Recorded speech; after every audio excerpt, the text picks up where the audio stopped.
बिस्मिल्लाहिर्रहमानिर्रहीम अस्सलाम वालेकुम। व्हाट इज़ एलएलएम की सीरीज़ के सेशन नंबर 30 के अंदर मैं आपको खुशामदीद कहता हूँ। पिछले कुछ सेशंस के अंदर हमने प्रॉम्प्ट इंजीनियरिंग को एक्सप्लोर किया है और अब हम जानते हैं कि प्रॉम्प्ट इंजीनियरिंग के ज़रिए एलएलएम की एक्यूरेसी बहुत बेहतर हो जाती है।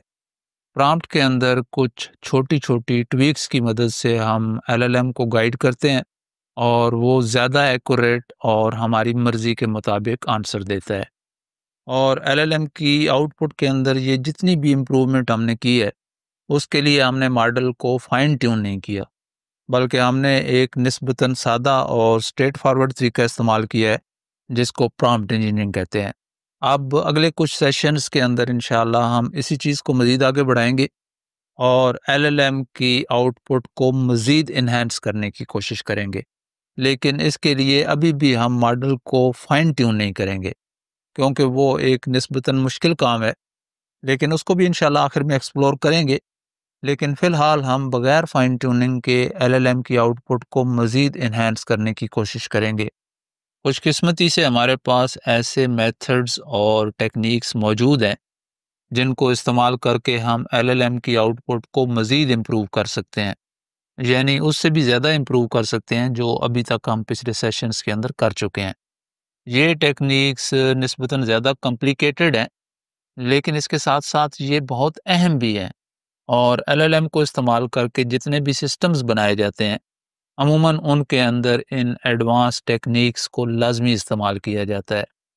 अगले कुछ सेशंस के अंदर हम ऐसे ही कुछ मेथड्स और कॉन्सेप्ट्स को एक्सप्लोर करेंगे, जिनकी मदद से हम एलएलएम के जनरेटेड टेक्स्ट की क्वालिटी को इम्प्रूव कर सकते हैं। इन तमाम मेथड्स को इंटीग्रेट किया गया है लैंगचेन फ्रेमवर्क के ज़रिए। लैंगचेन के ज़रिए हम इन एडवांस टेक्निक्स को बहुत आसानी से इस्तेमाल कर सकते हैं।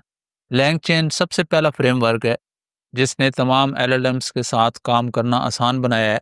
लेकिन अब कुछ नए फ्रेमवर्क्स भी आ चुके हैं, लेकिन इस सेशन के अंदर हमारा फोकस सिर्फ लैंगचेन पर होगा।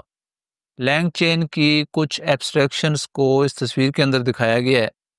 इनमें से रिट्रीवल को हम फिलहाल डिस्कस नहीं करेंगे, अगरचे ये सारी ही बहुत पावरफुल टेक्निक्स हैं, लेकिन इनका भरपूर फ़ायदा हम तब ले सकते हैं जब हम इनको कंबाइंड इस्तेमाल करें।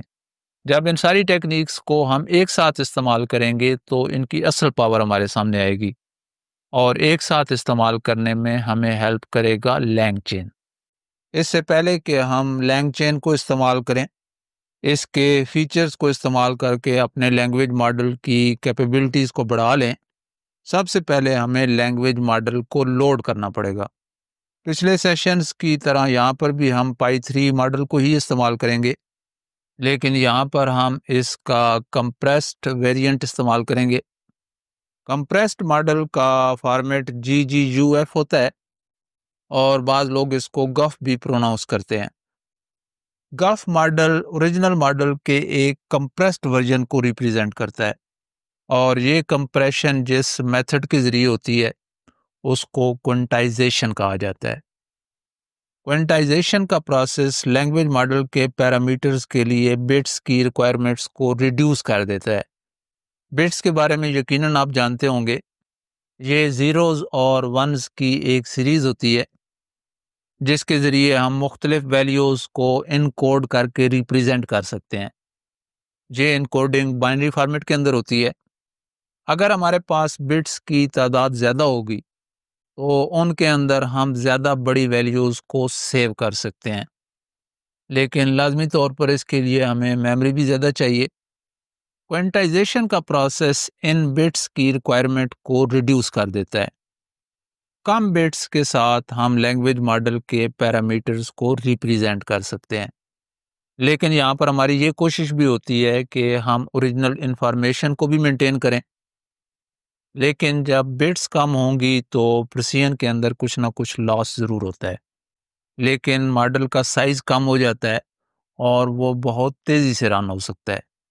उसकी वीरैम की रिक्वायरमेंट भी कम हो जाती है और वो ऑलमोस्ट उतना ही एक्यूरेट होता है जितना ओरिजिनल मॉडल होता है।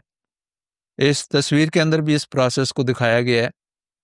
जब बिट्स ज़्यादा होंगी तो प्रिसिजन हाई होगी, लेकिन जब अवेलेबल बिट्स कम होंगी तो प्रिसिजन लो हो जाएगी, क्योंकि कम बिट्स के साथ हम बड़ी वैल्यूज़ को रिप्रेजेंट नहीं कर सकते। जिस तरह आप इस तस्वीर के अंदर भी देख रहे हैं, जिस वक़्त हमारे पास बिट्स ज़्यादा हैं, तो हमने वैल्यू को ज़ाहिर किया है 1.57079664, लेकिन जब ये बिट्स कम हो गई हैं, तो यहाँ पर हमने इसको ज़ाहिर किया है 1.571। इस चीज़ को ज़्यादा बेहतर समझने के लिए फ़र्ज़ करें कि कोई शख्स आपसे टाइम पूछता है। आप उसको बताएँगे कि 2:10 हो चुके हैं। अगरचे ये आपका जवाब दुरुस्त है, लेकिन ये फुली प्रिसाइज़ आंसर नहीं है। फुली प्रिसाइज़ आंसर क्या होगा? आप उसको कह सकते हैं कि 2:10 और 25 सेकंड। ये ज़्यादा एक्यूरेट आंसर है, लेकिन सेकंड्स तो आम तौर पे कोई नहीं बताता। हम जब भी टाइम बताते हैं तो सिर्फ मिनट्स की हद तक बताते हैं। तो क्वांटाइजेशन का प्रोसेस भी बिल्कुल सिमिलर ही है। ये वैल्यू की प्रिसिजन को रिड्यूस कर देता है। जिस तरह हम टाइम बताते हुए सेकंड्स को रिमूव कर देते हैं, तो क्वांटाइजेशन भी इसी तरीके से वाइटल इंफॉर्मेशन को रिमूव नहीं करता। सिर्फ वही इंफॉर्मेशन रिमूव होती है जो गैर अहम होती है। जिस तरह हम घंटे और मिनट्स तो बताते हैं, लेकिन सेकंड नहीं बताते। ये तस्वीर इस प्रोसेस को परफेक्टली डिस्क्राइब कर रही है। हम इस क्वांटाइजेशन के प्रोसेस को आने वाले किसी सेशन के अंदर इंशाल्लाह डिटेल के अंदर एक्सप्लोर करेंगे। लेकिन फ़िलहाल अगर आप इसको समझना चाहें तो इस विजुअल गाइड को देख सकते हैं। इसका लिंक भी मैंने शेयर कर दिया है, और इसके अंदर क्वांटाइजेशन के प्रोसेस को विजुअली बहुत डिटेल के साथ दिखाया गया है। लेकिन फ़िलहाल हमारे लिए ये जानना ज़रूरी है कि हम पाई 3 का 8 बिट वेरिएंट इस्तेमाल करेंगे। पाई 3 का ओरिजिनल जो 16 बिट वेरिएंट है वो इस्तेमाल नहीं करेंगे। इस तरह से हमारी जो मेमोरी की रिक्वायरमेंट्स हैं वो तकरीबन आधी रह जाएँगी। यहाँ पे आपने ये चीज़ भी याद रखनी है कि जब भी आप क्वांटाइज्ड मॉडल्स को इस्तेमाल करते हैं, तो कम से कम 4 बिट क्वांटाइज्ड मॉडल्स को इस्तेमाल करें, क्योंकि इन मॉडल्स का कंप्रेशन और एक्यूरेसी के दरमियान एक अच्छा बैलेंस होता है।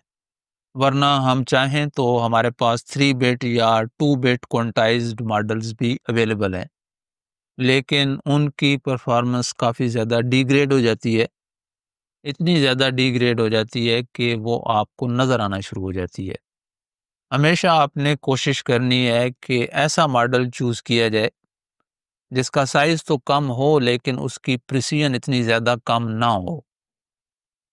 सबसे पहले हमें मॉडल को डाउनलोड करना पड़ेगा। इस लिंक पर मल्टीपल फाइल्स मौजूद हैं, लेकिन वो डिफरेंट बिट वेरिएंट्स के साथ हैं। और FP16 का मतलब ये है कि जो मॉडल हमने चूज़ किया है वो 16 बिट वेरिएंट है। अभी थोड़ी देर पहले ग़ालिबन मैंने आपको 8 बिट वेरिएंट बताया था, लेकिन ये 16 बिट वेरिएंट है। आप अपनी मर्ज़ी से कोई भी वेरिएंट चूज़ कर सकते हैं। यहाँ पर इसका साइज़ भी नज़र आ रहा है, 7.1 GB। मॉडल को लोड करने के लिए हमने LangChain और Llama CPP को एक साथ इस्तेमाल किया है। LangChain के अंदर हम आउटपुट को जनरेट करने के लिए इन्वोक का फंक्शन इस्तेमाल करते हैं। पाई 3 को एक स्पेसिफिक प्रॉम्प्ट टेम्पलेट की ज़रूरत होती है। ट्रांसफार्मर्स के मुकाबले में यहाँ पर हमें एक टेम्पलेट खुद से इस्तेमाल करनी पड़ेगी। बजाय इसके कि हर दफ़ा हम इस टेम्पलेट को कॉपी पेस्ट करें, हम LangChain के अंदर पाई 3 को इस्तेमाल करेंगे। इस तरह से हम LangChain की एक कोर फंक्शनैलिटी को इस्तेमाल कर सकते हैं, और इस कोर फंक्शनैलिटी का नाम है चेन्स।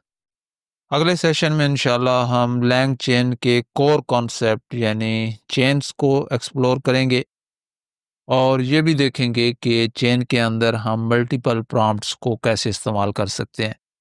अल्लाह हाफ़िज़।